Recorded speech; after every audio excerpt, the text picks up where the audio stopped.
একইভাবেই ৫ মিনিটের মধ্যেই গরুর মাংস ভুনা করবেন। প্রথমে মাংসটা ভালোভাবে ধুয়ে নিবেন। তারপরে পেঁয়াজ কুচি, আদা বাটা, রসুন বাটা, হলুদের গুঁড়া, মরিচের গুঁড়া, ধনিয়ার গুঁড়া সব মশলা দিয়ে লবণ দিয়ে ৫-১০ মিনিটের মতো রেখে দিবেন।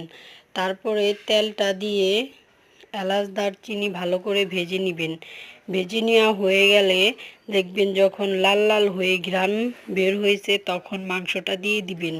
মাংসটা দিয়ে বারবার নেড়ে চেড়ে ঢাকনা দিয়ে ঢেকে দিবেন। ঢাকনা দিয়ে ঢেকে দিলে দেখবেন এরকম পানি উঠে যাবে। তারপরে আস্তে আস্তে কষাইতে থাকবেন। এই পানির মাধ্যমে কষানো হয়ে যাবে। দেখবেন অনেক তাড়াতাড়ি মাংসটাও রান্না হয়ে যাবে, খেতেও খুব মজা লাগবে। আপনি কষিয়ে রান্না করলেই যে মাংসটা খুব মজা হবে, ক্রিস্পি হবে তা না। এভাবে রান্না করে দেখবেন অনেক মজা লাগে। উপর দিয়ে আমি একটু গরুর মশলা দিয়ে দিলাম।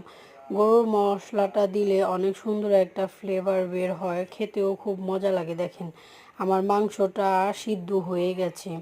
আমাদের এইভাবে আপনারা কষা কষা করে নেবেন, তেলটা উঠবে, দেখবেন অনেক সুন্দর হয়েছে।